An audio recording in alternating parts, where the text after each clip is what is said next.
o te Mārie, kia ora. Yeah, well, the emergency has been lifted and it's time for all the geese to go back into the cupboard. So, yeah, I'm just gonna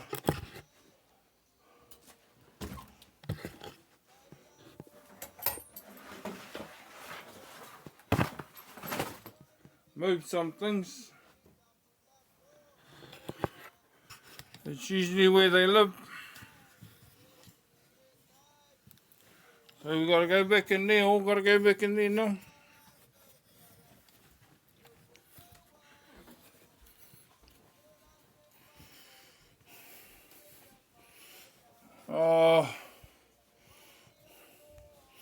Survival pack. Because I'll be using my hunting pack for hunting anyway, not that it's an emergency.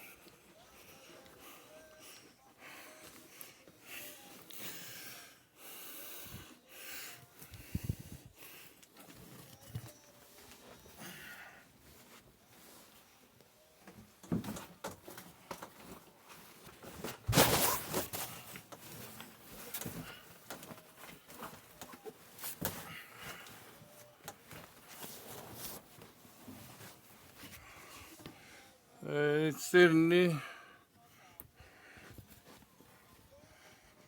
in my hunting pack.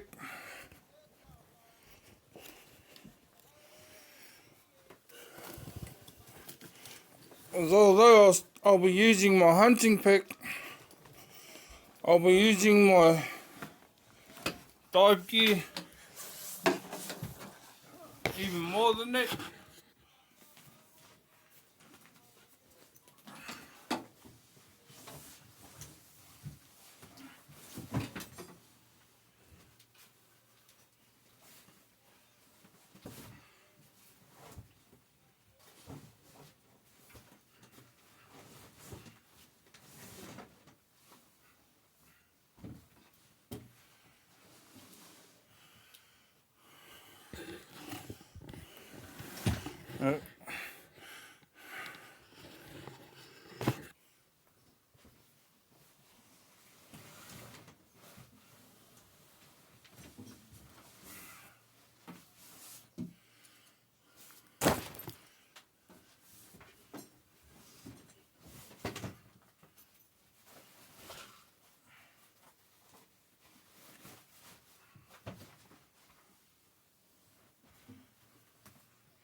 Oh, the crossbow.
That's it there.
Yeah, that gets it done.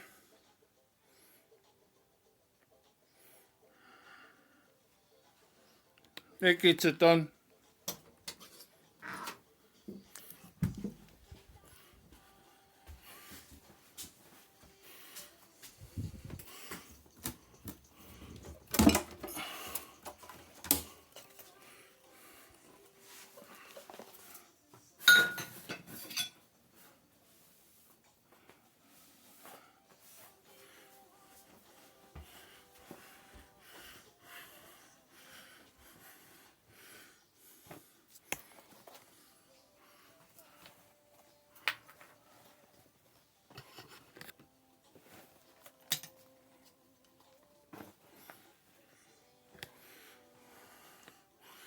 That gets it done.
What I didn't show you last time was my machete. My machete. So I have this is a broad bill. A sailfish, a swordfish bill. This is my machete.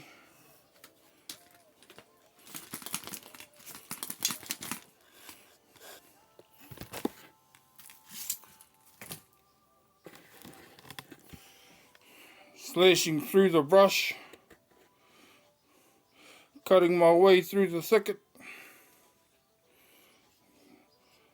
Bit of a slip trough there. Bit of a crafting edge on the heel. Bit of a finger grip. Pushing things off and shaping survival tips. Just a good heavy duty all round do all and end all fucking machete. Yeah, that goes there. And up there I got my just my survival hatchet.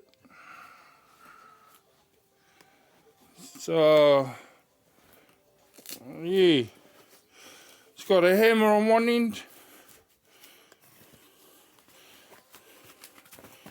It's got a hammer on another one end for driving and pitching, and then the cutting edge.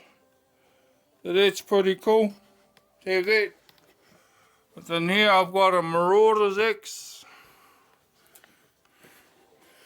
for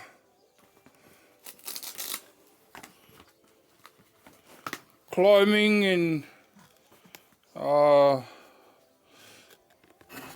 latching onto things.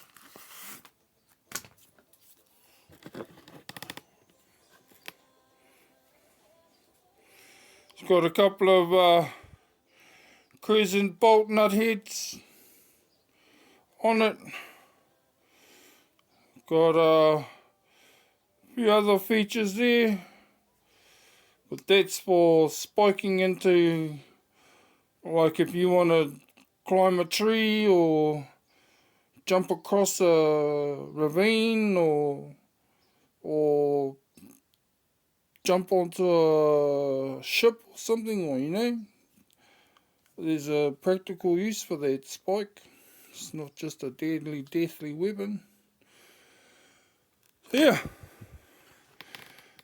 Of course these things are coming with me too. I didn't mention them in the survival pack, but yeah. Oh, better get the rest of this gear packed away. It just leaves the demolition pack, the food pack, the cylinder, the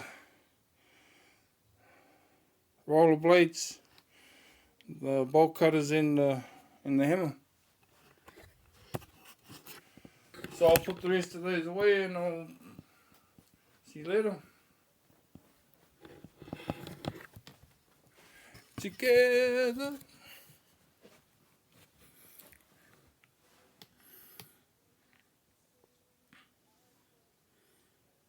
Oh, I suppose there's one thing missing in that picture. Oh, two things maybe.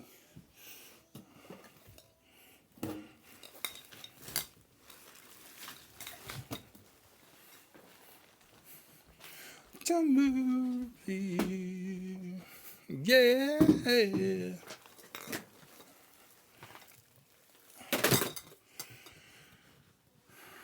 you knew what you were looking at, you'd see it. Yeah. But I love that picture. That picture there gives me such a wonderful feeling of security. Yeah. I ain't going nowhere. I ain't going nowhere. I will not be moved.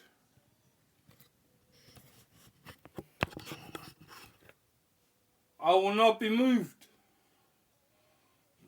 This is my home. I will not be moved.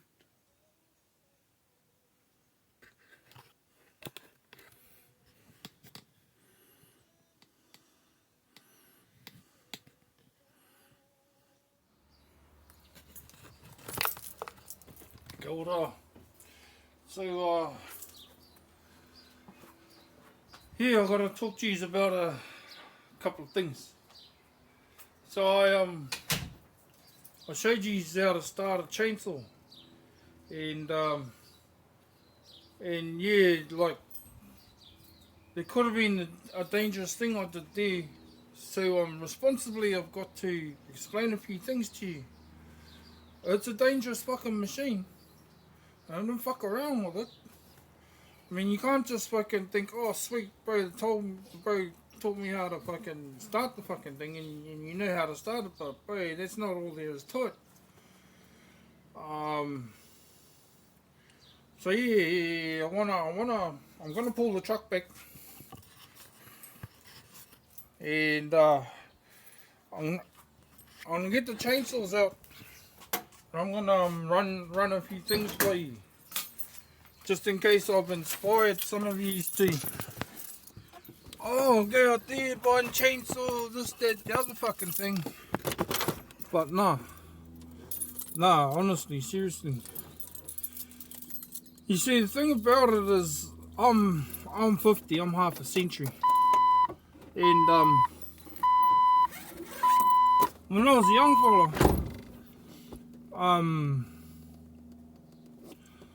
my dad and my uncles,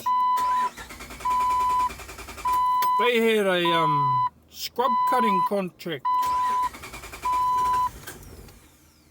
And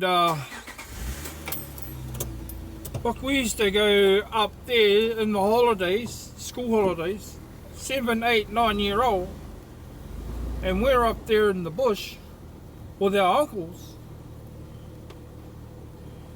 And we're not using chainsaws. No, fuck no, we're not using chainsaws. That's not where I'm going with this. But we used to have to gather all the scrub and stack it. Now, scrub, what we called scrub was manuka. And the fucking ironic thing about it, man, is manuka honey these days is worth fucking, you know, they compare it to fucking gold per gram per ounce of honey. The honey up the coast, up the east coast, has a higher content of some fucking protein or nutrient than any other manuka flour and oil in this country, or possibly even the world. And that stuff is fucking phenomenal. It's like the health benefits and all that fucking jazz and whatever, carry on.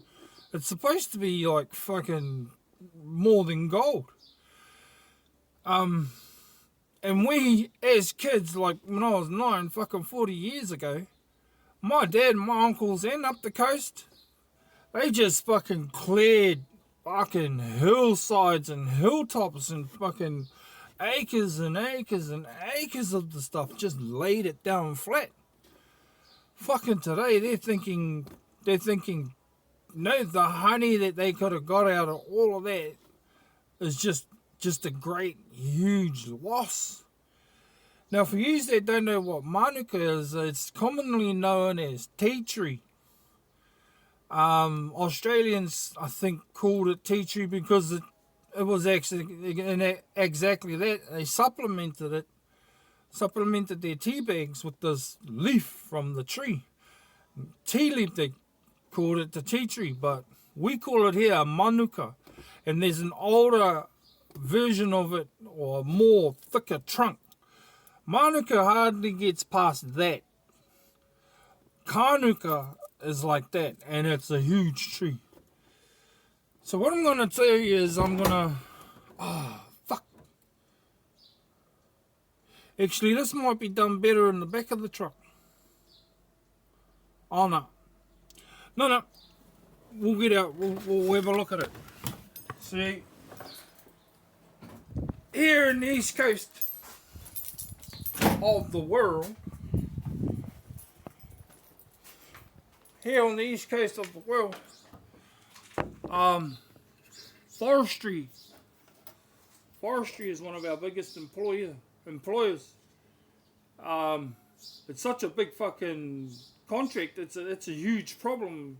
What they got is called slash, and it comes down the rivers every time it floods, every time the rain comes, and it ends up on the beach. We've actually had a kid die getting crushed by a log on the beach. But I'm going to get my chainsaw. I'm going to bring it over.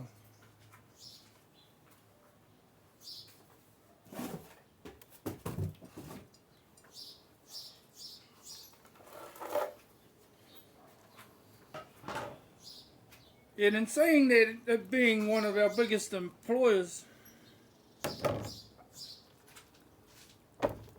you actually got to get a certificate to run these things. And when I was 9 growing up, and my uncles had chainsaws lying all over the place, and we'd see them fixing them up, they'd take them apart, they'd put them back together. You see this? It's loose. And each specific bar, see how this has got a short tip on it? That's a special bar. what it can do is it can drive straight in. You don't have to cut down. You can bore it straight into the log with that tip. The tension is something you play with. It's something unique to you in the way you want your machine to run. And the way you adjust it is you loosen these two nuts here, and the whole bar slides in and out. But with just tensioning it, just taking that loose, that slack out of it, all you have to do is, I'll go and get the tool.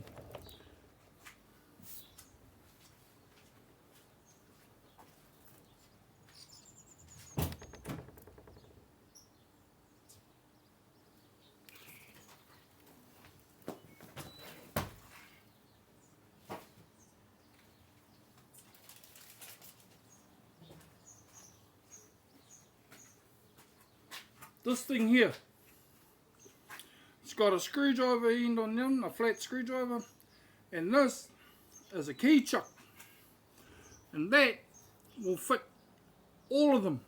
It'll fit this little one, it'll fit the big one, it'll fit a Huskie'z, it'll fit a still, that's the standard size for that nut. So you just loosen it, and then you turn that screw until the tension comes right. Alright.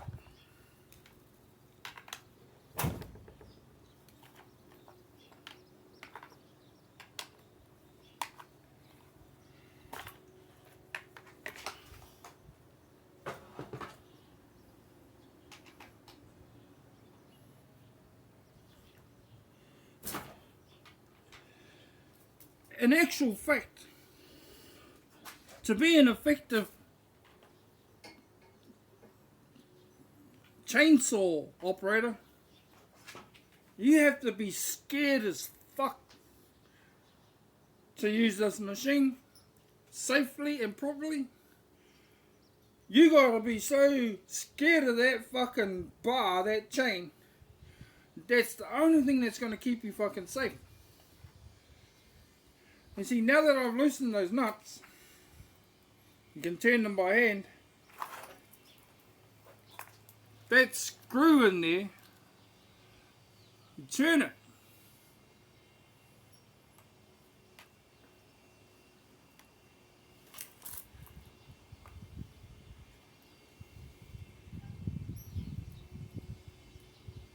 You see how it does that?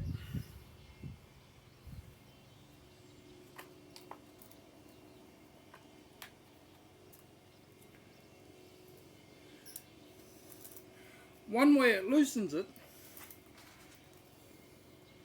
and the other way it tightens it. But you don't want it tight, so that it doesn't fucking move. You gotta have some slack, like I said before. It's like your own setting. You like the way it runs, you like the way the chain moves. Your chain oil is getting into the slot. So I'd leave it about that for this bar, because if you have it too tight, the tip can get hot and it ruins the tempo in the bar. So once you've got the tension right, tighten those knots up again.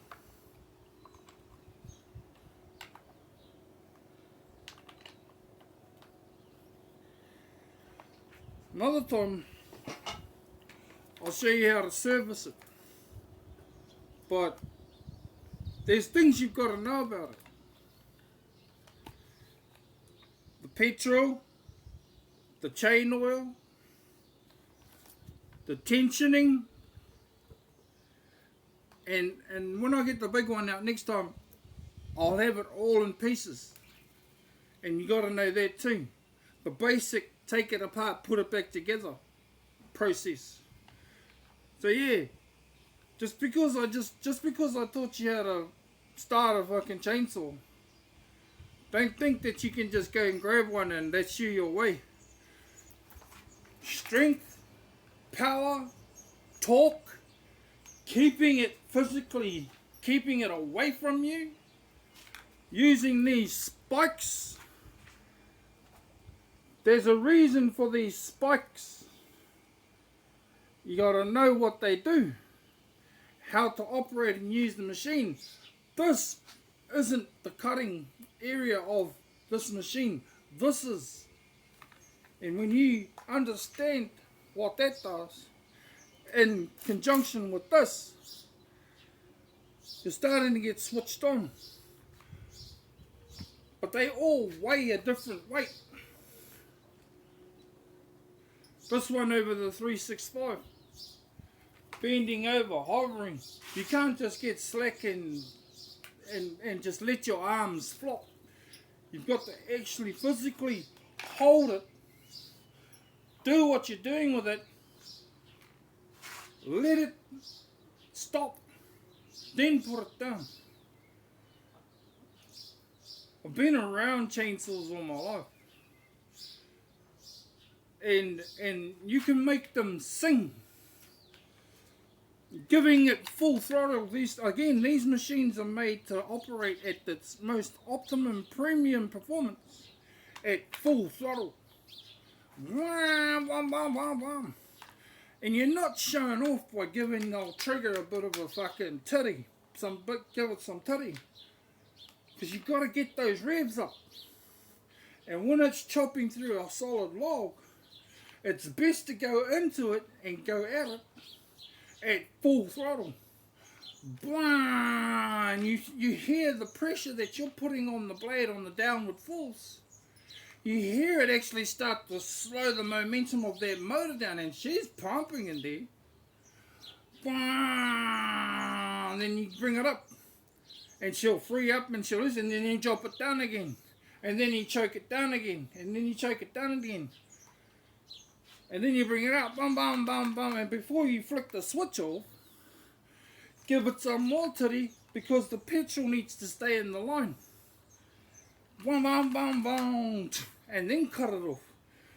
Again, what that does is when you go to start it up next time, the petrol's already in the line and you don't have to prime it. So, all of that I got to learn just by listening to 5 chainsaws going on in the vicinity at different points of their throttle as a kid, and having to keep up with them moving up the hill. So yeah, I can't stress it enough. You know, if you think that you can just go out there, buy a chainsaw and you're fucking away, nah, it doesn't work like that. Do a course, do some research, understand the physical strength that you need to hold this fucking thing back. Yeah, so I hope that was a bit more helpful to you, and like I said, I'll get the big bar out next time, and I'll have it in pieces, and I'll show you how to service your own machines.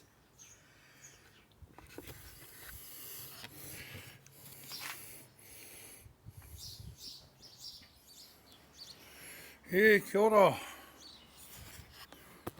Welcome back. So as you can see, got the chippy belt on.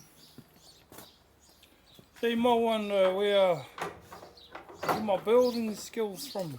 I'm not a chippy, I'm not a carpenter, but my father was qualified. My dad was 16 when he left a little country town called Te Araroa, and he ended up in Wellington on a trade training course. Anyhow, it's starting to rain a little bit too. What I want to show you is the fence. in the garden.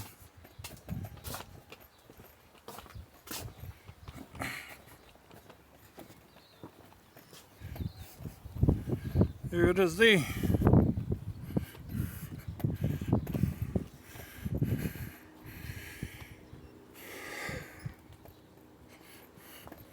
The main idea of it is to keep my dog out of there. So I just weaved these boards through the fence in between the posts. This one's nailed, this one's nailed, and this one's nailed. I've only just put, well, I nailed this one all the way down. But yeah, that's the fence there. I've still got to weave some in between that one, in between there, and there. And then cap off that end. Yeah. Still got that much wire left. That's going to be interesting. It's going to be interesting. Have some straining wires going from there to there, from there to there, and there. Yeah, so it's going to be pretty cool. Just got to keep my dog out of here. Some more, come on, more cucumbers. They're looking like they're wilting, but they're hanging in there. A couple more tomatoes there. This is my garden bench now.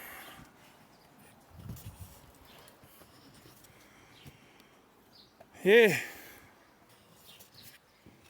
Find some more slats, weave them through, and that should be the garden pretty much done. Awesome. Yeah.